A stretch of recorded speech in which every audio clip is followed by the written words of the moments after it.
Good morning, everyone. So welcome to the Earth Institute. For those of you who don't know me, I'm Mario Matachi. I'm a Deputy Director of the Earth Institute. And this morning, we're delighted to have Associate Professor Joerg Rekittke, hopefully I pronounced it correctly, the Head of Landscape Architecture in the School of Architecture, Planning and Environmental Policy. So Joerg is quite new to UCD. Previously, he studied and worked in Germany and France and the Netherlands and Norway and Singapore and Australia. It's just amazing. So he brings a uniquely global perspective to his research, which is really exciting for us in UCD to come to our community in this capacity. So today he's going to be talking about landscape architecture as an environmental, urban and ecological design discipline that is designed to operate where there is outdoor space and no roof. So over to you, Joerg. Thank you. Thank you so much. I'm very much working with visuals, so I'm not important. Please kind of focus the images. I'm the narrator. Aboard the interstellar mission Voyager 1 and 2, launched in 1977, NASA placed a 12-inch gold-plated copper phonograph record containing sounds and images in order to share life and culture on Earth with extraterrestrials. It will be 40,000 years before the Voyagers reach any other planetary system. One fine day, this extraterrestrial looks out of his living room window and Voyager flies by. Our alien friend will immediately recognize the golden record.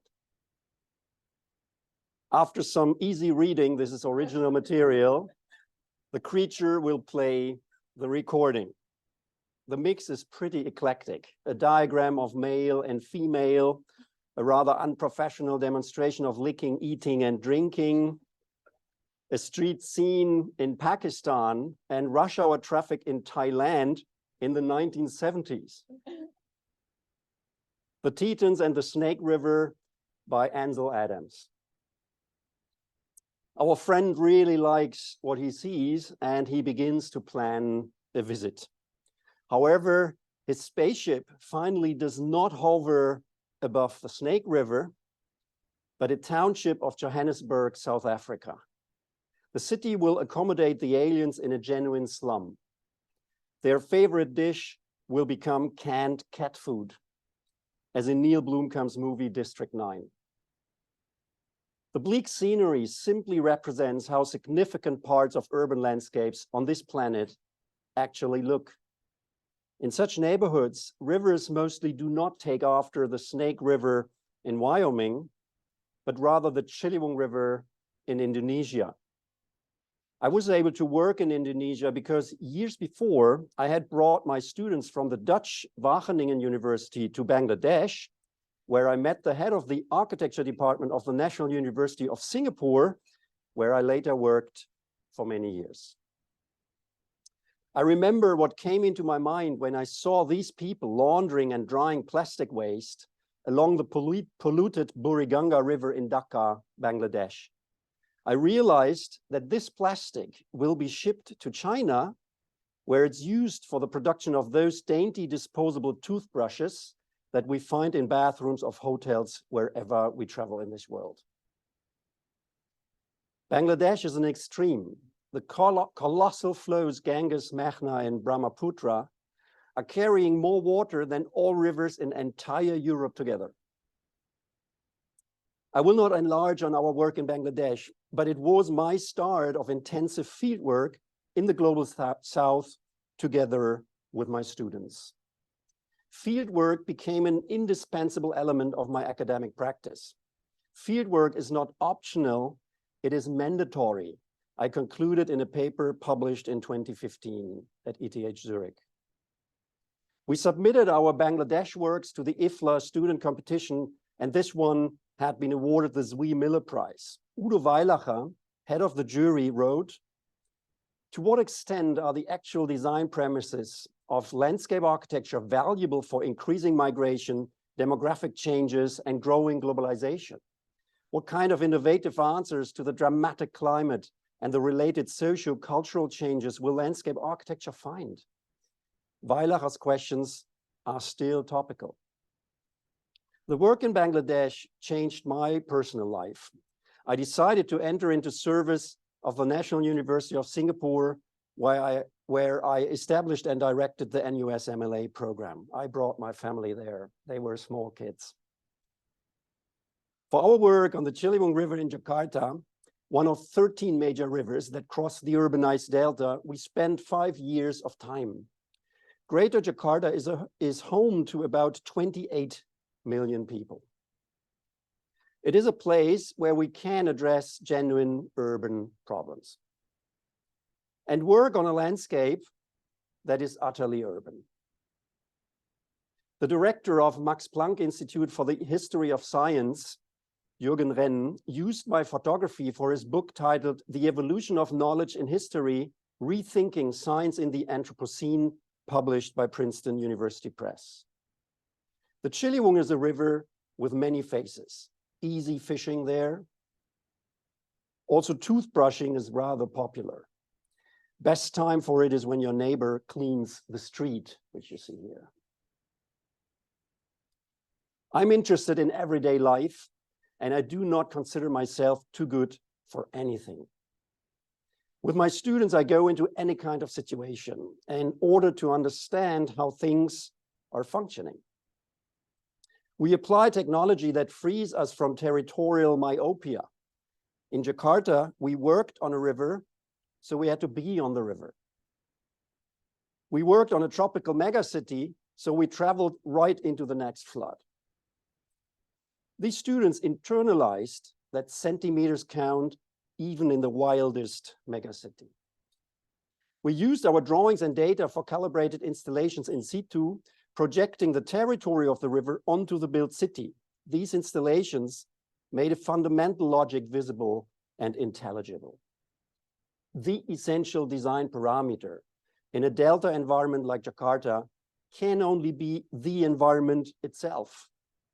An endless number of design alternatives are thinkable, but none make sense if not meeting the axiomatic topographical and environmental parameters.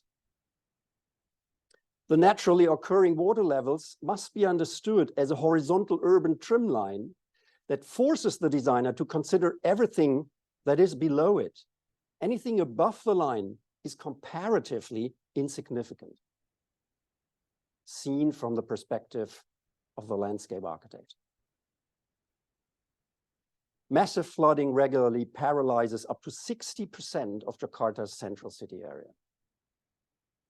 The work became part of the exhibition Out There, Landscape Architecture on Global Terrain at the Pinakothek der Moderne in Munich in 2017. The exhibition was extremely well attended, and the press echo had been consistently positive. The Münchner Merkur wrote, "Relentlessly, the curators destroy our naive faith in the good, the truth, and the beauty." John Beardsley from Howard GSD commented, "Heartening is the sense of commitment that comes across in these projects to addressing what can seem like overwhelming problems." He adds, "This commitment is conveyed with some measure of optimism and a sense that landscape solutions can provide social as well as environmental benefits." Environmentalism in this day and age does not signify a form of protest anymore, but is a mere survival strategy. Cairo, the biggest city near Europe, is the right place to demonstrate that. I worked there with students from Hanover in Germany. Mother of the World is the nickname of the city that antedates almost every other human conglomerate larger than a village, and as an imperial capital, antedates them all. Egypt represents an extreme. 95% of its land area is barren desert. The Nile sources are located in countries with humid climate while it flows through Egypt without tributary waters. The Nile serves about 100 million Egyptians as their absolute lifeline. The river is the primary source of drinking water for the entire population. Only where the river renders irrigation farming possible, Egypt's population hitherto built their settlements. What looks like green landscape at daylight turns out to be loosened urban area at night. the fertile land became almost entirely urbanized. The yearly increase in the country's population ranges at around 2%. Cairo's metropolitan area forms, with more than 20 million people, the largest urban settlement in Africa, the Middle East, and the Arab world. It has been widely built on soil that is absolutely essential for the sustentation of the rapidly growing population. The speed of farmland loss is scary.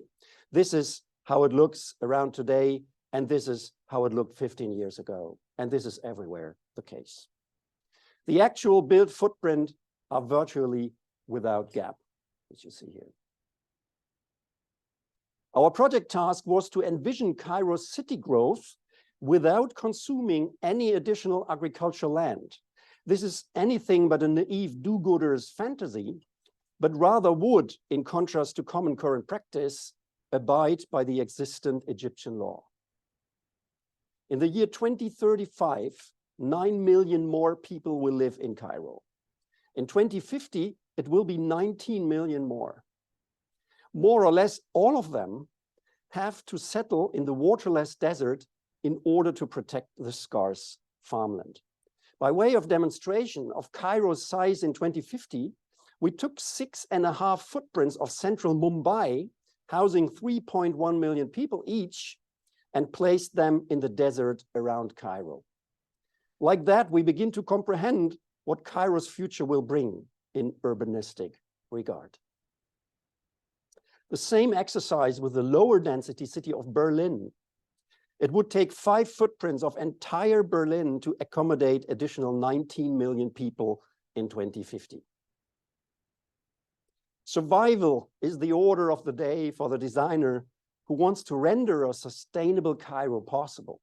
Very large and bold lines have to be drawn, standing for pipelines that must carry billions of cubic meters of fresh water provided by desalination plants at the Mediterranean and the Red Sea into the depths of the Nile Delta and the adjacent desert.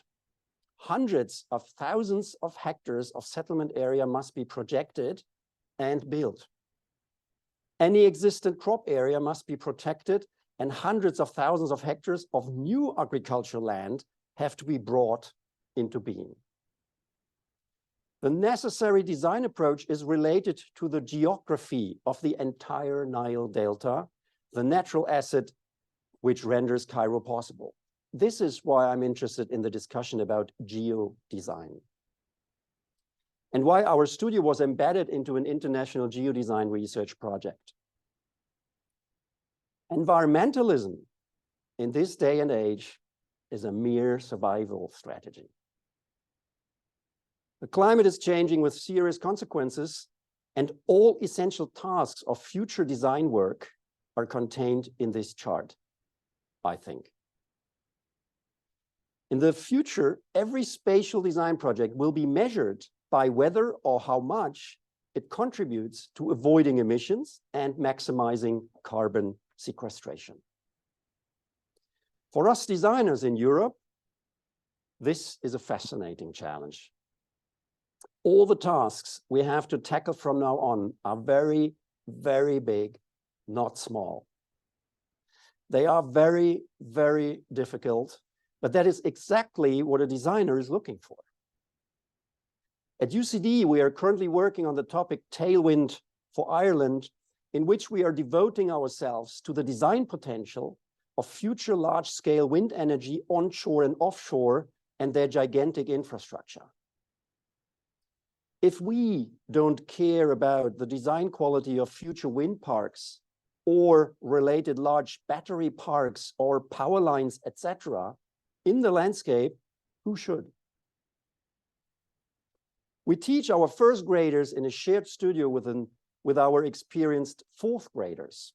In this way, they learn from each other and understand that we all have to work together on the big tasks of the time. Our students are working on concepts that can, for example, combine future electricity production with future living concepts. Together with my Norwegian PhD candidate, Maximilian Schoop, I also integrate this topic area as research into the IGC geodesign project. We work on the potential of offshore wind energy in a very large area in Northern Europe, inclusive Ireland.